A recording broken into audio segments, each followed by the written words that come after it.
Namaskar, I Ramesh Dabral welcome you all to ASAP classes and I hope you are all doing great.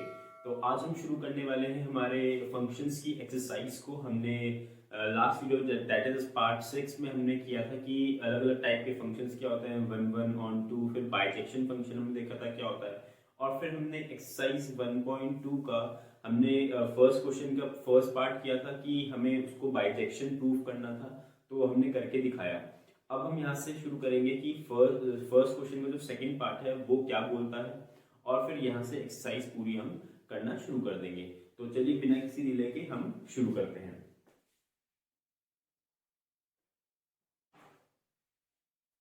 तो ये देखिए जो हमारा exercise 1.2 का जो फर्स्ट क्वेश्चन का सेकंड पार्ट है वो क्या बोलता है, is the result true if the domain r star is replaced by n with codomain being same as r star. देखो पहले हमारा फंक्शन क्या था, फंक्शन कुछ ऐसा था, r star to r star, और fx दिया हुआ था कुछ ऐसा 1/x। देखो ये r स्टार का मतलब था कि जो रियल नंबर्स का सेट है पूरा सेट, बट जो जीरो है वो एक्सक्लूडेड होना चाहिए, नॉन जीरो सारे नंबर्स होने चाहिए, जीरो कोई भी नहीं होना चाहिए। तो ये चीज थी। अब उसने बोला कि अगर हम इसको क्या करते हैं, इस डोमेन के r स्टार को कैपिटल N से वो करते हैं, रिप्लेस करते हैं, तो हमारा क्या ये अभी भी क्या रहेगा, जो हमारा ये फंक्शन अभी पिछले वाले पार्ट में आया था कि ये बाइजेक्शन है, मतलब बाइजेक्टिव फंक्शन, वन वन भी है, ऑन टू भी है, तो क्या इस केस में भी ये ऐसा आने वाला है? तो देख लेते हैं। तो देखो यहाँ पे क्या होगा, फंक्शन वन वन तो रहेगा ही रहेगा, क्योंकि क्या होगा देखो हर एक n नेचुरल नंबर्स के लिए वन यहाँ पे रिप्लेस करो तो 1/1 ठीक है। जब यहाँ पे 2 रिप्लेस करेंगे तो 1/2 इज 0.5, फिर यहाँ पे 3 रिप्लेस करेंगे तो नंबर सारे हर किसी की जो इमेज होगी वो डिस्टिंक्ट इमेज ही आएगी, कोई भी दो नंबर सेम इमेज नहीं देने वाले हैं, ये तो आपको दिख जाएगा यहाँ से साफ साफ। बट यहाँ पे मेन बात आती है ऑन टू रह जाएगा क्या? ऑन टू का मतलब होता है कि कोडोमेन के सारे नंबर्स का जो वो होना चाहिए, इमेज होनी चाहिए, वो एग्जिस्ट करनी चाहिए किसमें, हमारे डोमेन में। इमेजेस नहीं, सॉरी, प्री इमेज। मैं थोड़ा सा इधर उधर निकल जाता हूँ गलती से, बट कोई नहीं।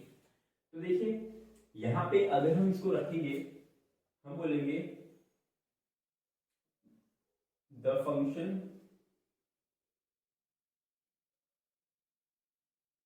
f is clearly 1/1। ठीक है, ये तो हमारा वैसे ही प्रूफ हो जाता है, हमने पिछले वाले में जो प्रूफ किया था वही सेम चीज यहाँ पे भी आएगी, तो कोई दिक्कत नहीं है। बट अब आते हैं मेन ऑन टू में, सब्जेक्टिविटी में। दोबारा हम क्या करेंगे,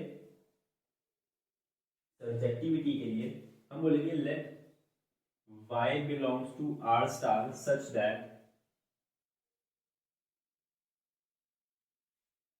fx is equals to क्या होगा, y होगा। fx की वैल्यू क्या है, 1/x is equals to y, या फिर x is equals to क्या आ जाएगा, 1/y आ जाएगा। मुझे बताइए कि y की सारी वैल्यूज के लिए क्या x हमारा नेचुरल नंबर्स के अंदर ही आएगा? तो देख लेते हैं। देखो r स्टार है अभी भी, तो इसीलिए यहाँ पे जीरो नहीं आ सकता, तो कोई दिक्कत नहीं है। अगर मैं यहाँ पे कोई भी नंबर रखूं, let us take y is equals to 1.1, तो जैसे ही 1.1 लेंगे तो देखते हैं क्या होता है। तो ये आएगा x is equals to 1/1.1 which is equals to 10/11। तो मुझे बताइए क्या ये नंबर नेचुरल नंबर्स में एग्जिस्ट करता है? ये एक नेचुरल नंबर होगा कि नहीं होगा? तो नहीं होने वाला है। तो this implies function f is not on to as 10/11 does not belongs to n। तो देखो हमें एक ऐसा y मिल गया r स्टार में, देखो ये एक रियल नंबर है ना, तो हमें y की वैल्यू ऐसी मिल गई जो कि क्या है, जिसके लिए कोई भी हमारा डोमेन के अंदर x एग्जिस्ट नहीं कर रहा है, तो इसी वजह से ये ऑन टू नहीं रह पाएगा, तो हमने यहाँ पे इस चीज को प्रूव कर दिया। तो ये बाइजेक्शन नहीं रहेगा, ये 1 1 रहेगा फंक्शन बट नॉट ऑन। ठीक है, तो ये आप नोट कर लीजिए, फिर हम आगे बढ़ते हैं। चलिए नेक्स्ट क्वेश्चन देखते हैं क्या बोल रहा है। नेक्स्ट क्वेश्चन में बोल रहा है कि check the injectivity and surjectivity of the following functions.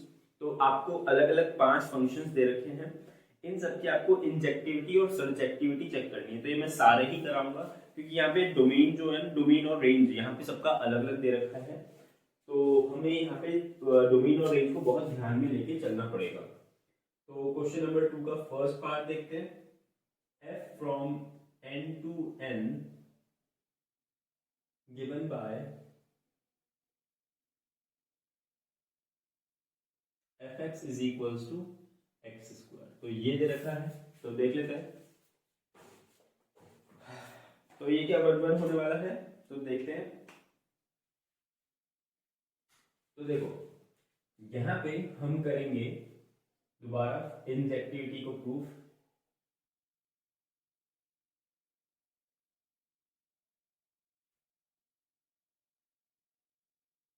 तो हम बोलेंगे late x1, x2 belongs to n। हमने यहाँ पे डोमेन के कुछ नंबर्स दे दिए, हमने बोला कि such that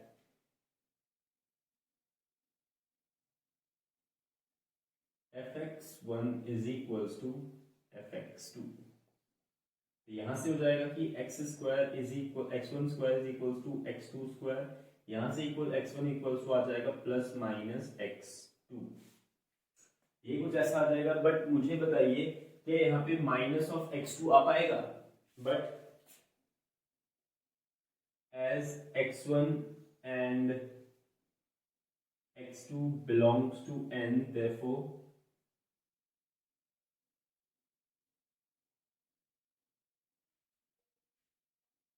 x1 is equals to x2 ही आपका क्या होगा, एक्सेप्टेबल होगा। तो हम जो माइनस वाली जो वैल्यू है ना उसको निगलेक्ट कर देंगे क्योंकि वो डोमेन में तो एग्जिस्ट करती नहीं है। तो जब डोमेन में ही एग्जिस्ट नहीं करती है तो x1 उसके इक्वल हो ही नहीं पाएगा। तो this implies function f is 1 1। ठीक है, तो यहाँ पे मैंने ऐसा क्यों किया, देखो यहाँ पे अगर देखो माइनस वाली वैल्यू माइनस ऑफ x2 अगर ना डोमेन के अंदर एग्जिस्ट कर रही होती तो ये फंक्शन 1 1 नहीं हो पाता, क्योंकि यहाँ पे क्या हो जाता है कि x1 की वैल्यू आपकी 2 आ रही है। बट यहाँ पे जब मैं फंक्शन में f ऑफ 2 करूंगा तो क्या होगा, ये आएगा 2 का square is equal to 4। But क्या यहाँ पे मैं -2 ले सकता हूँ, नहीं ले सकता, क्योंकि देखो डोमेन हमारा सिर्फ नेचुरल नंबर्स का है, तो -2 तो एक्सेप्टेबल ही नहीं है। इसीलिए क्या होगा, इसका चाहे इमेज 4 भी आ जाए, बट ये जब नंबर ही डोमेन में एग्जिस्ट नहीं करता तो इसकी इमेज का हम क्या करें, है ना। तो इसीलिए ये फंक्शन फिर भी क्या है, 1 1 है। तो फटाफट इसको आप नोट कर लीजिए। हम सब्जेक्टिविटी देखते हैं इसकी। Subjectivity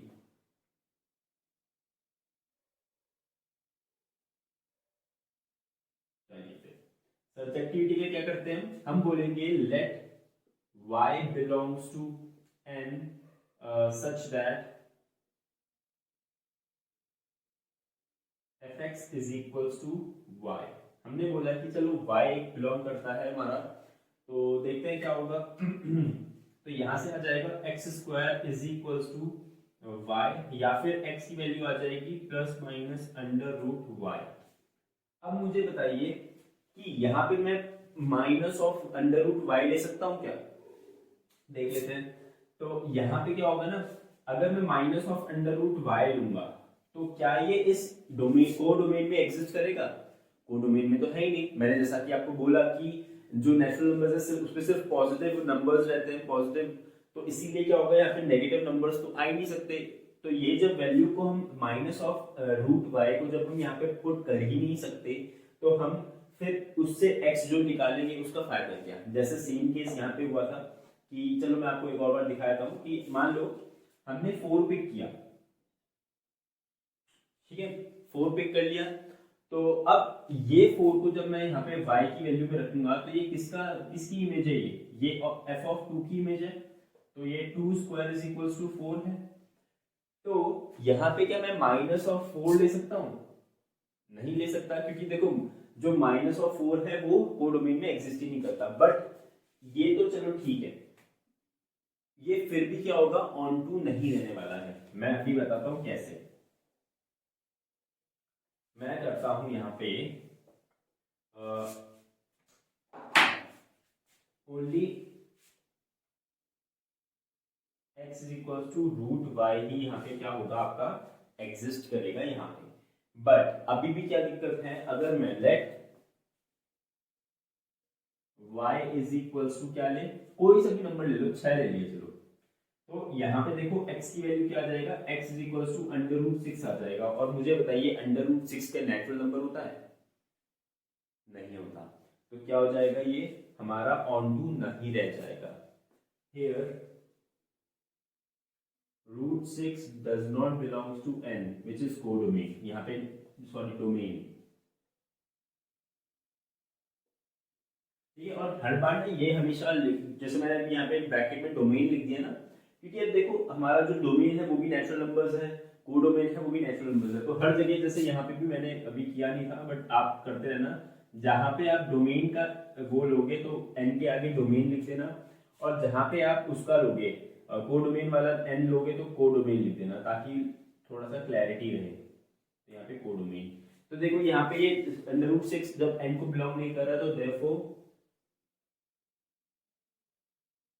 f is not on to, ठीक है, तो ऑन टू नहीं है ये, तो यहाँ पे हमने प्रूव कर दिया। तो ये 1 है बट ऑन टू नहीं है।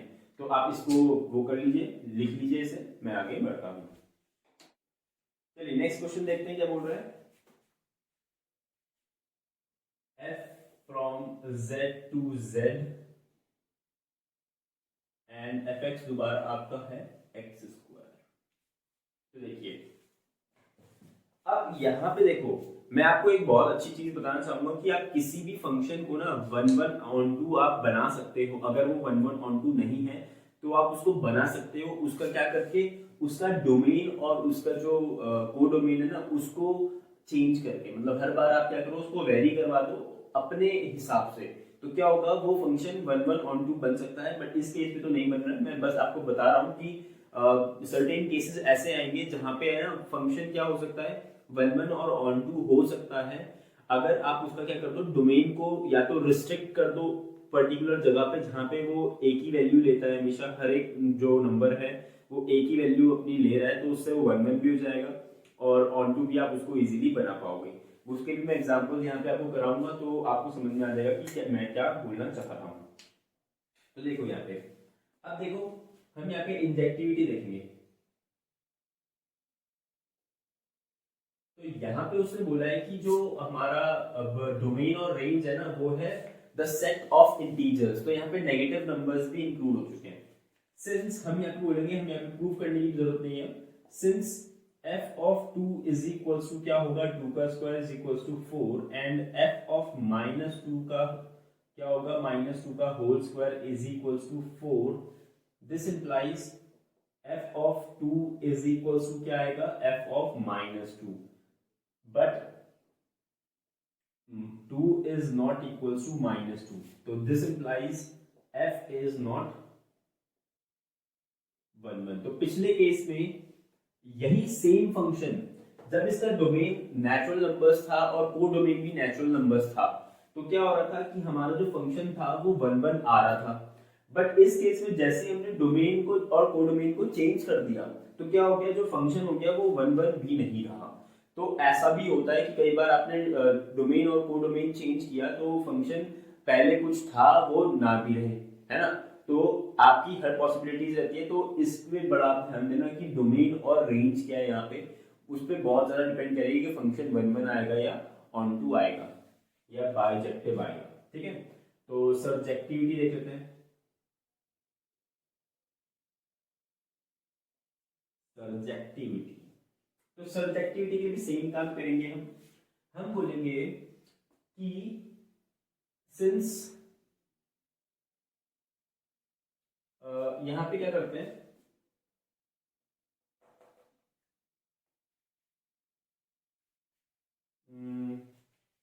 यहाँ पे पहले वो निकालना ही पड़ेगा तो इसलिए कर ही देते हैं। हम बोलेंगे let y belongs to z, यहाँ पे कोडोमेन लिख देते हैं, ऑलराइट, कोडोमेन लिख दिया, यहाँ पे भी लिख देते हैं 2 belongs 2 comma -2 belongs to z domain.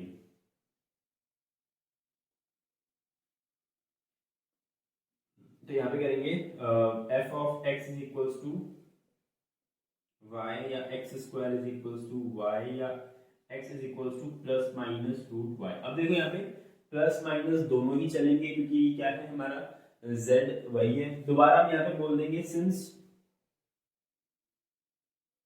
6 belongs to z codomain, तो this implies x is equals to, हम लिख सकते हैं x is equals to plus minus root 6, but root 6 plus minus root 6 does not belongs to z which is domain, है ना। अभी देखो हमने क्या किया, हमने कोडोमेन का एक एलिमेंट ले लिया z का, मतलब कि क्या किया हमने 6 ले लिया, हमने बोला 6 हमारा क्या है कोडोमेन को बिलोंग करता है, तो हमने यहाँ पे y की वैल्यू 6 रखी, बट हमने देखा कि जो x की वैल्यू आ रही है प्लस माइनस रूट 6 ये तो डोमेन को बिलोंग ही नहीं कर रही है ना, z भी हमारा डोमेन भी हमारा z है, तो जैसे ही बिलोंग नहीं कर रही तो हम बोल देंगे this implies f is not onto, ठीक है। तो ये हमारा यहाँ पे इसका कंप्लीट हो चुका है, तो ना तो ये 1 1 है ना ये ऑन टू है, तो ये आप कर लीजिए, फिर उसके बाद हम आगे बढ़ते हैं। तो देखिए सेम क्वेश्चन है, सेम मतलब हमारा जो फंक्शन है वो अभी भी सेम है, बट यहाँ पे जो डोमेन और कोडोमेन है ना उसको क्या कर दिया है उसने और ज्यादा बढ़ा दिया है, अब सारे रियल नंबर्स को क्या कर दिया है इसमें इंक्लूड कर दिया है। तो देखते हैं क्या होता है, तो ये तो फिर भी क्या होगा 1 1 तो रहेगा नहीं, हम बोलेंगे सिंस, पहले इंजेक्टिविटी लिख देता हूँ, अच्छा लगता है लिखने के बाद,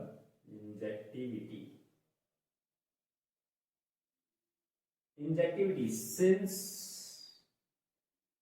दोबारा सेम एग्जांपल दे दो 2 -2 बिलोंग्स टू r, देखो ये दोनों रियल नंबर्स को बिलोंग करते हैं, and f of 2 is equals to 2 का square is equals to 4 and f of -2 is equals to -2 का whole square is equals to 4, therefore this implies f of 2 is equals to f of -2, but 2 -2 is not equals to 2, so this implies f is not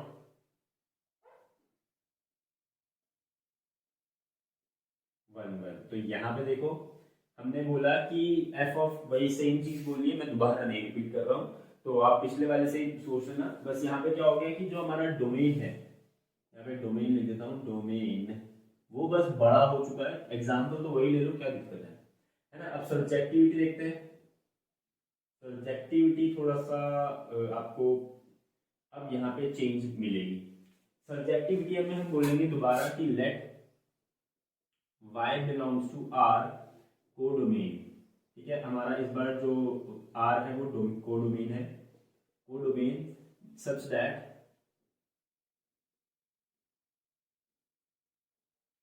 fx is equals to y। हमने बोला कि fx यहाँ पे y के लिए कोई pre image exist करती है हमारे डोमेन में, तो हम बोलेंगे x square is equals to y है, तो यहाँ से x इज इक्वल्स टू आ जाएगा प्लस माइनस रूट y, हाँ रूट y को लिखना था। तो यहाँ पे देखो, अब मुझे बताइए कोई भी ऐसी वैल्यू एग्जिस्ट करेगी y के लिए जो कि क्या करे, हमारी जो x है उसको ऐसा बना दे जो रियल नंबर्स के अंदर आता ही नहीं हो, करेगी?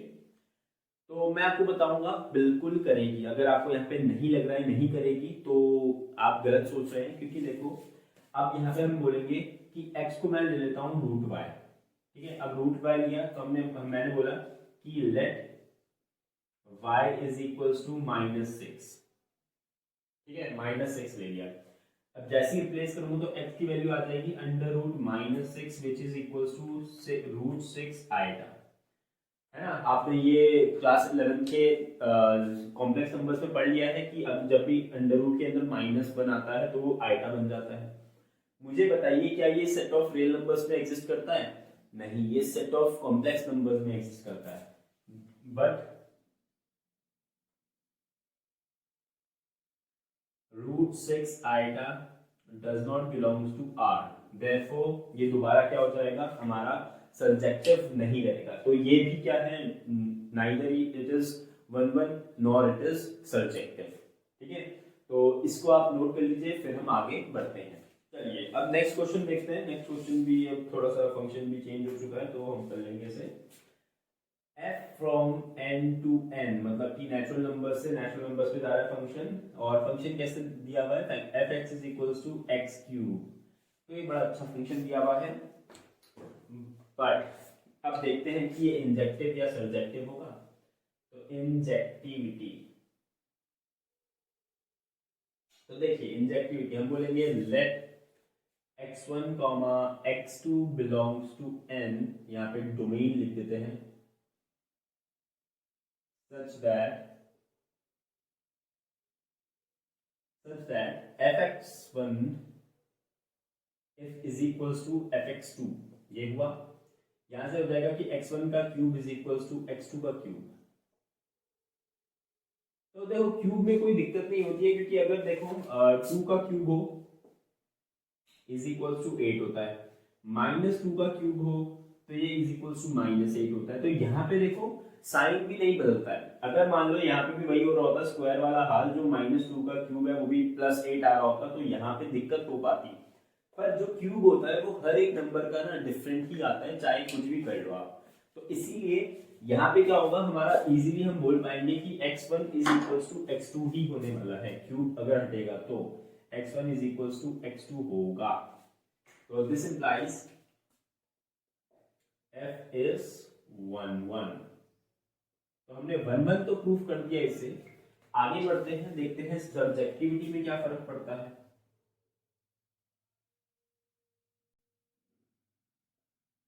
सर्जेक्टिविटी, तो सर्जेक्टिविटी में हम दोबारा वही बोलेंगे, let y belongs to n codomain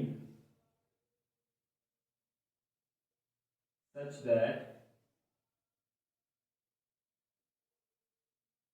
fx is equals to क्या है हमारा, y के इक्वल। तो यहां से आ जाएगा x cube is equals to y, या फिर x is equals to cube root of y। तो मुझे बताइए क्या ये सब्जेक्टिव होने वाला है, तो चेक कर लीजिए। हम बोलेंगे let y is equals to 6 ले लेते हैं। 6 मेरा फेवरेट नंबर नहीं, 6 नहीं लूंगा मैं, 9 लेके चलो। 9 बिलोंग्स टू क्या है ये, n कोडोमेन। क्योंकि देखो कोडोमेन में 9 एग्जिस्ट करता है, क्योंकि n हमारा कोडोमेन है। तो यहाँ पे x इक्वल्स टू क्या आ जाएगा, क्यूब रूट ऑफ 9, या फिर अब देखो क्यूब रूट ऑफ 9 क्या एक नेचुरल नंबर होगा, but this does not belongs to n। तो हमारा क्या हो गया, जैसे ही हमारा x n को बिलोंग नहीं किया, this implies f is not onto. तो ये भी हमने प्रूव कर दिया। चलिए फिर इसको भी फटाफट नोट कर लीजिए, फिर हम आगे बढ़ेंगे। अब देखो नेक्स्ट वाला क्वेश्चन सेम फंक्शन है, सेम फंक्शन, बस यहाँ पे z टू z हो चुका है। वो यहाँ पे क्या हो गया, आपके नेगेटिव इंटीजर्स भी इंक्लूड कर दिए। ये तो चीज सेम रहेगी, मैंने जैसे आपको दिखाया कि -2 का क्यूब भी क्या होगा, -8 ही होगा, मतलब कि साइन हटेगा नहीं। तो इसीलिए क्या होगा कि एक नेगेटिव नंबर जैसे -2 और 2 दोनों का जो क्यूब होगा ना वो डिफरेंट ही आएगा, इसीलिए 1 1 भी रहने वाला है। तो आप वो शो कर देना। फिर सर्जेक्टिविटी में सेम केस होगा कि देखो अगर मैं यहाँ पे 9 या -9 रखता हूँ, तो वो जो है ना वो z को बिलोंग नहीं करेगा, है ना। 9 भी क्यूब रूट 9 भी z को कहाँ बिलोंग कर रहा है ना, पॉइंट्स में आएगा इसका आंसर, और ये इररेशनल नंबर आएगा। तो इसीलिए क्या हो जाएगा, ये फंक्शन ऑन टू नहीं रहेगा, इवन इफ हम डोमेन और कोडोमेन को वो कर दें, रिप्लेस विद z कर दें, है ना। तो ये आप नोट कर लेना। उसके बाद हम आगे बढ़ते हैं इस क्वेश्चन को छोड़ के।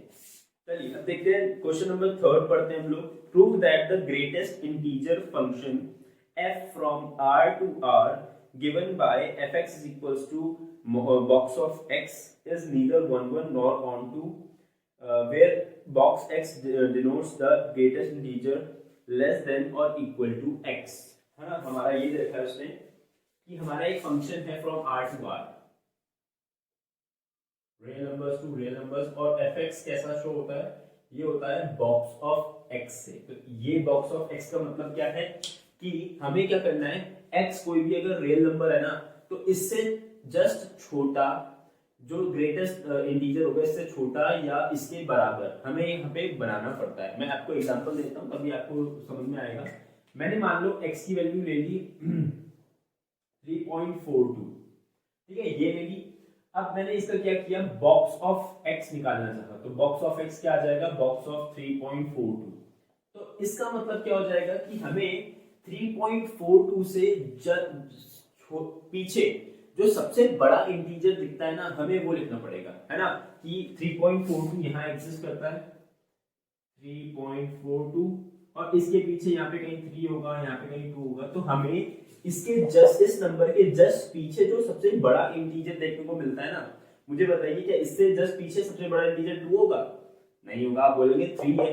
तो हमें क्या करना होता है कि जैसे ये बॉक्स के अंदर आया तो हमें क्या करना है कि इससे जस्ट पीछे जो सबसे बड़ा इंटीजर होगा ना, उसको यहाँ पे लिख देना होता है, बस ये इक्वल टू हो जाएगा आपके 3 के। तो आई होप आपको ये समझ में आएगा क्या करा हमने। 2-3 एग्जांपल और दिखाता हूं मैं।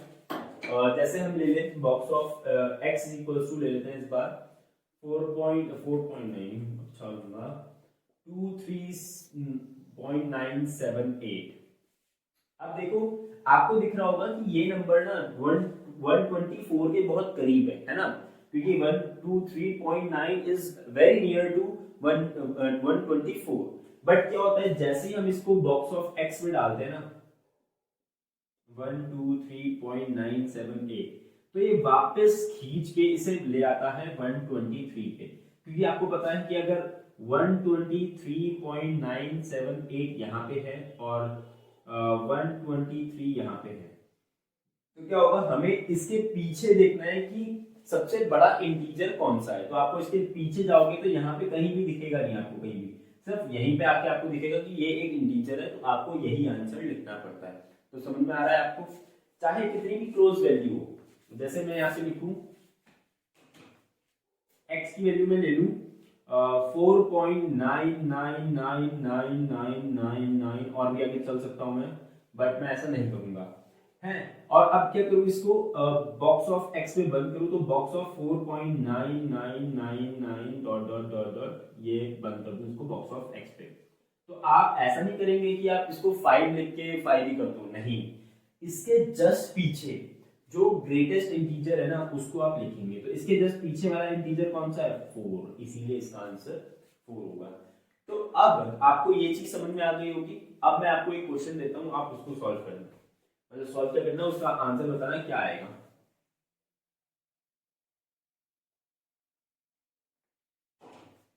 तो ये x की वैल्यू मैंने दी आपको -3.92, ठीक है, ये वैल्यू दी मैंने, और मैंने बोला कि box of x is equal to box of -3.92। इसका जरा आंसर बताओ, तो कितना आया। तो जिसको नहीं पता है उसने आंसर क्या लिखा होगा, इसका -3 लिखा होगा, बट इसका आंसर -3 नहीं होने वाला है, इसका आंसर होने वाला है -4। ऐसा क्यों हुआ, तो ये देखो ये नंबर लाइन है, ठीक है, ये -3 है, ये कहीं -3.92 है, और ये कहीं है -4। मुझे बताइए -3.92 बड़ा होता है या -3 बड़ा होता है? तो आप बोलेंगे कि -3 ही बड़ा होता है। और जो हमारा greatest integer function box of x क्या बोलता है, हमें -3.92 से पीछे मतलब उससे छोटा जो सबसे ग्रेटेस्ट इंटीजर है ना वो ढूंढना है। तो -3.92 के पीछे का मतलब तो यहाँ होगा ना, राइट साइड चुने जाते हैं, जब हमें नीचे जाना होता है तो लेफ्ट साइड चलते हैं नंबर लाइन में। तो इसीलिए क्या होगा, इसके जब पीछे जाएंगे तो हमें यहाँ पे -4 दिखेगा, तो इसीलिए इसका आंसर -4 होने वाला है। तो इसका बड़ा ध्यान रखना, क्योंकि बच्चे माइनस वाले उसमें बहुत ज्यादा गड़बड़ कर देते हैं। तो ऐसा नहीं होता है कि अगर माइनस ऑफ समथिंग लिखा है तो आप उस नंबर को ही लिख दो। जैसे यहाँ पे -3.9 लिखा था, 0.92 लिखा है, तो आप -3 लिख दोगे तो आंसर गलत हो जाएगा। यहाँ पे माइनस ऑफ 3.92 लिखा है, तो उससे और उधर जाना है, लेफ्ट साइड जाना है, ठीक है।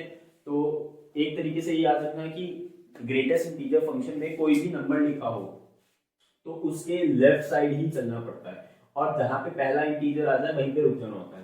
अब अगर आपको मैं x इज इक्वल टू 4 दे दूं या x इज इक्वल टू -4 दे दूं, तो इनका बॉक्स ऑफ x निकाल दोगे, तो बड़ा इजीली निकाल दोगे। Box of x is equal to box of 4।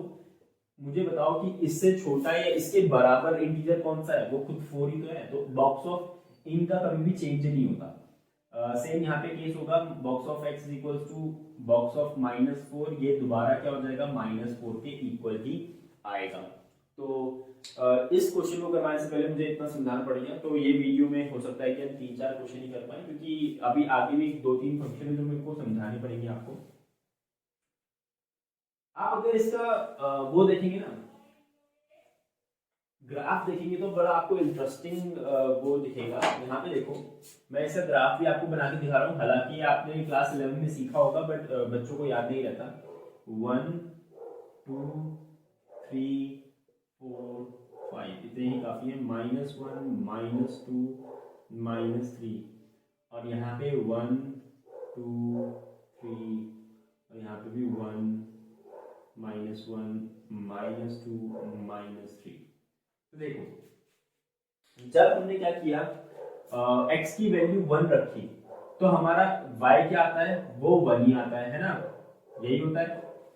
फिर अब देखो क्या करते हैं, जब हम यहाँ से आगे बढ़ते हैं, जब हम x की value 1 point something 1 point something 1 point something रखते हैं, तो मुझे बताइए वैल्यू क्या आती है हमारी, दोबारा 1 ही आ जाती है। होता है ऐसा कि बॉक्स ऑफ 1.9 क्या होता है, इज इक्वल टू 1 होता है। तो जब ये 2 को जब तक अप्रोच करता रहेगा ना, तब तक इसकी वैल्यू भी 1 ही आती रहेगी, बट एग्जैक्टली जब ये 2 पे पहुंचेगा तब क्या हो जाएगी, इसकी वैल्यू 2 नहीं रहती है, क्योंकि देखो जैसे ये बॉक्स ऑफ 2 बन जाएगा तो वैल्यू 1 नहीं आएगी, वैल्यू आएगी 2, क्योंकि ग्रेटेस्ट इंटीजर लेस देन 2 और इक्वल टू 2, यहाँ पे और इक्वल टू भी होता है, ठीक है। तो इक्वल टू 2 ही होता है, इसीलिए यहाँ पे ये 2 को इंक्लूड नहीं करेगा, तो इसीलिए क्या होगा, जैसे ही हम 2 से आगे पहुंचेंगे, तो 2 से आगे पहुंचते ही इसकी वैल्यू क्या हो जाती है, 2 पे भी 2 हो जाती है, और 2 से आगे सारा क्या लेता है ये हमारा सारी जो आगे 2 पॉइंट समथिंग समथिंग आता रहेगा, उसके लिए ये 2 ही देता रहेगा वैल्यू। तो ये कुछ ऐसा बनता है। फिर 3 पे पहुंचते ही क्या होता है, ये 3 वैल्यू देता है, और आगे पहुंचते पहुंचते 4 तक ये क्या करेगा, 3 ही देगा, बट जैसे ही 4 पे पहुंचेगा तो ये वैल्यू देना बंद कर देगा। तो आपको दिख रहा होगा कि एक स्टेप वाला वो बन रहा है। सेम अगर -1 पे जाते हैं, तो -1 तक अपने यहाँ पे भी दिया ना, ये भी है। देखो जब क्या होता है कि हमने भी 1 से ही देखा, अगर हम 0 से चेक करें तो 0 box of 0 is equal to 0 ही होता है, box of 0.5 is equal to क्या होगा, 0 ही होगा, क्योंकि देखो 0 भी क्या होता है, एक इंटीजर होता है, और 0.5 से छोटा और सबसे बड़ा इंटीजर कौन सा है, 0 ही है। इसीलिए क्या होगा, जब तक हमने 1 को अप्रोच नहीं किया तब तक क्या होगा, ये 0 ही वैल्यू देता रहेगा फंक्शन, ठीक है। तो ये कुछ ऐसा बनता है। सेम केस यहाँ पे बनता है कि अब देखो यहाँ पे क्या होगा, यहाँ पे 0 पॉइंट, अब बॉक्स ऑफ -0.1 कितना होगा, मुझे बताइए। तो ये आपको देखेगा, ये होगा हमारा -1, क्योंकि हमें उल्टा चलना होता है, ठीक है। तो यहाँ पे क्या हो जाएगा, ये हमारी ऐसी कुछ वैल्यू आएगी, ठीक है। -1 तक आपको वही मिलती रहेगी, बट 0 पे आपको, वैसे तो 0 पे यहाँ पे ऐसा ही मिलेगा, 0 ही मिलता है, तो इसीलिए यहाँ पे भी ऐसे कलर कर देते हैं। अब देखो क्या होगा कि -1 तक तो मिलेगी, जैसे ही -1 पहुंचेगा तो वही मिलेगा। सेम अब यहाँ पे देखो, -1 से ऊपर रखेंगे तो क्या होगा, यहां तक आपको -2 की वैल्यू देगा वो, और -2 पे भी वो -2 की वैल्यू देगा। यहाँ पे थोड़ा ऊपर करते हैं, ऊपर वो कर देते हैं, ठीक है, ऐसा कुछ देगा। फिर जैसे ही -2 को क्रॉस किया तो क्या होगा आपका, यहाँ पे ऐसा कुछ बनेगा, ठीक है। तो ये ऐसा कुछ बनने वाला है। -3 तक भी क्या देगा, वो वैल्यू -3 देता रहेगा, जैसे -2.5 -2.6, वो यहाँ तक जाते जाते भी यही वैल्यू देगा। ऑलराइट, तो ये चीज, चलो फिर ये आपने देख लिया, तो इसको आप नोट कर लीजिएगा, तो उसके बाद हम आगे बढ़ते हैं। यार मेन चीज पे आते हैं, हमें ये चेक करना था कि ये जो फंक्शन है ये वन वन और ऑन टू है कि नहीं, तो देखते हैं कैसे करेंगे इसे। तो देखो मुझे बताइए फॉर इंजेक्टिविटी क्या होना चाहिए था इंजेक्टिविटी के लिए। इंजेक्टिविटी के लिए क्या होना चाहिए कि आप अगर दो अलग अलग एलिमेंट्स लेते हो फ्रॉम द डोमेन, तो आपका उसका आंसर क्या आना चाहिए, डिफरेंट, मतलब डिफरेंट इमेजेस उनकी मिलनी चाहिए। ऐसा ही होता था कि दो x1 और x2 हैं, उनकी जो इमेज वहां पे जाएगी तो वहां पे क्या होगा, डिफरेंट डिफरेंट इमेज जाएगी, सेम इमेज नहीं जानी चाहिए। तो यहाँ पे देख लेते हैं, हम बोलेंगे let 1.24 and 1.95 belongs to R, ये डोमेन,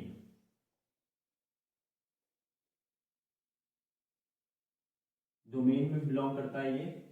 हमने क्या किया, f ऑफ 1.24 देखा, तो ये आएगा 1.24, box of 1.24 which is equals to ये 1 ही आ जाएगा। फिर हमने देखा f ऑफ 1.95 भी चेक कर लेते हैं, तो ये आएगा box of 1.95 which is further equal to दोबारा 1 ही हो जाएगा। तो हमें दिख रहा है कि हमने डोमेन से दो एलिमेंट्स उठाए, उनकी इमेज सेम आ रही है, तो हम बोलेंगे but f of 1.24 is equals to f of 1.95 आ रही है, is equals to 1 आ रही है, बट हमारा जो 1.24 है वो नॉट इक्वल्स टू है 1.95 के। तो हमें यहाँ से मिलेगा this implies f is not 1 ठीक है। हमारा क्या हो गया यहाँ पे कि हमारी जो दो अलग अलग एलिमेंट्स की इमेज सेम आ रही है, इसलिए ये 1 नहीं था। अब सब्जेक्टिविटी देखते हैं।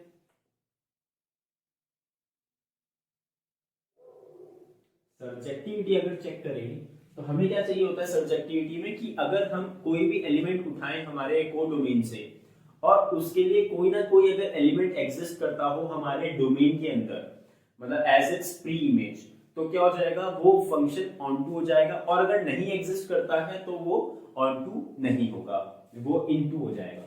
तो चेक कर लेते हैं।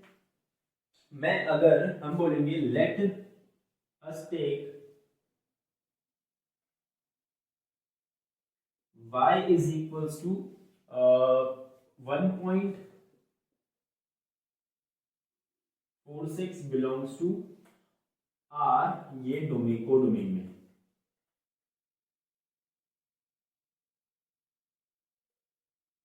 तो मुझे बताइए अभी क्या था हमारा, आपने देखा होगा जो डोमेन को डोमेन में नंबर्स थे ना, वो क्या आ रहे थे, सिर्फ ऐसे टाइप के आ रहे हैं, 0 1 2 3 4, और पीछे जाएंगे तो -1 -2 -3। कहीं पे भी हमें ये नहीं मिला कि हमारे जो फंक्शन के लगने के बाद जो वैल्यू आए वो कोई अदर नंबर आए अदर देन इंटीजर्स। तो इसीलिए क्या है, since there exists no element in domain which is pre-image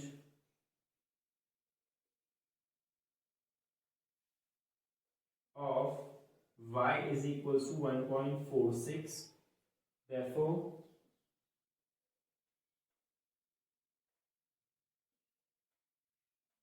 f is not on to। मैं आपको दोबारा वो कर देता हूँ। देखो हमने ग्राफ बनाया था, हमारा ग्राफ कुछ ऐसा बना था, ये और यहाँ पे ओपन वो, ये ओपन वो। तो आप देख रहे होंगे जो f है ना, ये जो y को शो करता है ना, ये वाला हिस्सा, तो यहाँ पे देखो ये वाली जो वैल्यूज है ना, ये एग्जिस्ट ही नहीं कर रही है।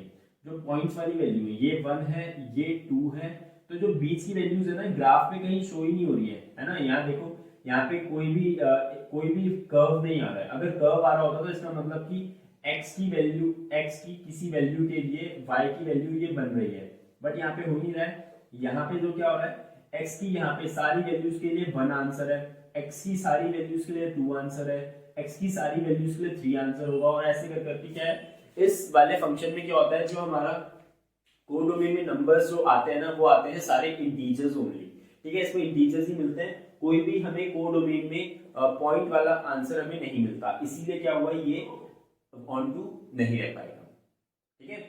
तो आप इसको भी नोट कर लीजिए, फिर हम आगे बढ़ते हैं। चलिए नेक्स्ट क्वेश्चन देखते हैं। Show that the modulus function f from r to r given by fx is equals to mod of x is neither 1 1 nor onto, where mod of x is x if x is positive or 0 and mod of x is negative of x if x is negative। चलो देखते हैं, मैं इसको पहले यहाँ पे ढंग से लिख के दिखाता हूँ कि वो क्या कहना चाह रहा है आपको। देखो फंक्शन कैसा है, f है फ्रॉम r to r, और फंक्शन कैसे दिया जाता है, fx is equals to mod of x, ऐसा फंक्शन दिया जाता है। तो अब क्या होता है यहाँ पे हमारा, तो ये कैसे दिखाया जाता है, fx is equals to x if x is greater than 0, 0 if x is equals to 0, और minus of x if x is less than 0। यही कुछ ऐसा होता है हमारा। इसका मैं आपको मतलब समझाता हूँ क्या बोलना चाह रहा है कि अगर हम क्या करते हैं ना, x की वैल्यू 2 लेते हैं, तो जो मॉड ऑफ x होता है ना उसको हम सिंपली x लिख सकते हैं, मतलब कि मॉड ऑफ 2 को मैं डायरेक्टली 2 लिख दूंगा, कोई दिक्कत नहीं है। बट अगर मैं यहाँ पे x की वैल्यू -2 लेता हूँ, है ना, -2 ली, तो मॉड ऑफ -2 को मैं डायरेक्टली -2, मतलब कि x को मैं डायरेक्टली x नहीं लिखूंगा, मैं यहाँ पे इसको लिख सकता हूँ मॉड ऑफ -2 को minus of this number, minus of -2, जिससे क्या हो जाएगा 2 हो जाएगा। और मॉड का यही तो काम होता है, जो नंबर के आगे नेगेटिव साइन है ना उसको एलिमिनेट करना। तो जो नेगेटिव नंबर से आगे जो नेगेटिव साइन होगा उसको कैसे एलिमिनेट करेंगे, ऐसे थोड़ा गायब कर देंगे, वो मैथमेटिक्स में नहीं होता है। तो हमें क्या करना होता है कि अगर इसके आगे का जो नेगेटिव साइन है उसको रिमूव करना है, तो हम इसके आगे एक और नेगेटिव लगा देते हैं। तो इसीलिए उसने बोला है कि जब भी x लेस देन 0 होगा ना, तो आपको x के आगे एक और माइनस साइन लगाना है, तभी आपको जो मॉड का जो वैल्यू देता है वो मिलेगी, ठीक है। तो इसका मतलब ये है। तो इसका आपको अगर जानना है कि ग्राफ कैसा होता है, तो मैं ग्राफ दिखा देता हूं आपको। देखो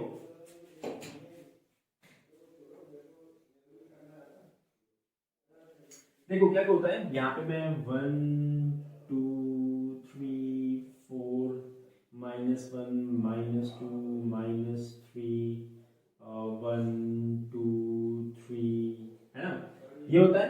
तो देखो क्या करता है, वो 1 की वैल्यू 1 ही देता है ना, मॉड ऑफ 1 इज 1, फिर मॉड ऑफ 2 इज 2, फिर मॉड ऑफ 3 इज 3, और अगर आप बीच में भी देखेंगे मॉड ऑफ 0.5 इज 0.5 और मॉड ऑफ 1.5 इज, तो आपको दिखेगा कि एक ऐसी ना स्ट्रेट लाइन बनती हुई दिखाई दे रही है, ठीक है। बट अगर आप नेगेटिव नंबर्स की तरफ चलें, तो नेगेटिव नंबर्स में भी क्या होता है, -1 का मॉड होता है 1 दोबारा, फिर -2 का मॉड होता है 2 दोबारा, और -3 का मॉड होता है 3 दोबारा, और -0.5 का मॉड होता है 0.5, -1.5 का मॉड होता है -1.5, -2.5 का 2.5। तो यहाँ पे भी आपको कुछ ऐसी लाइन बनती हुई दिखाई देती है। तो ये आपका क्या होता है, हमारा ग्राफ बनता है मॉड्यूलस फंक्शन का, एक V साइन दिखाई देता है। तो अगर आप यहाँ पे देखेंगे, तो अगर हम यहाँ पे दो बोले, हमें इंजेक्टिविटी चेक करनी थी,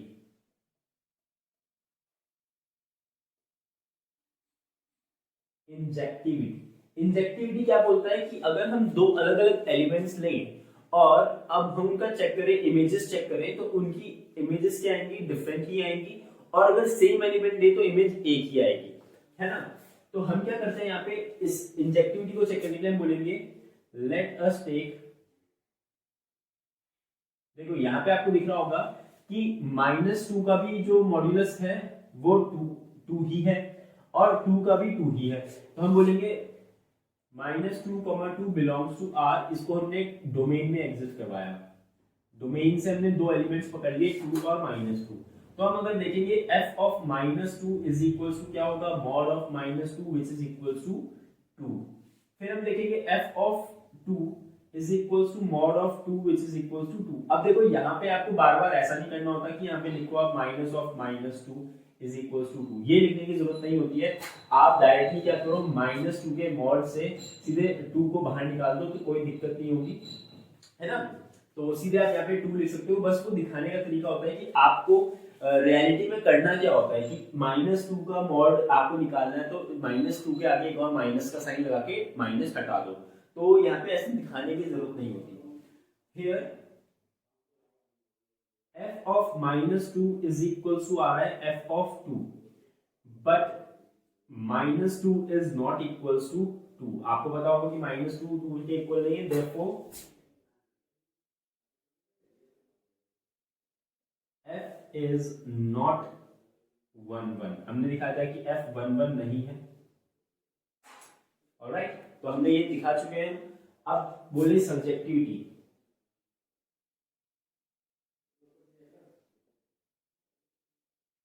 सब्जेक्टिविटी अगर चेक करें तो क्या होगा, यहां पे देखते हैं,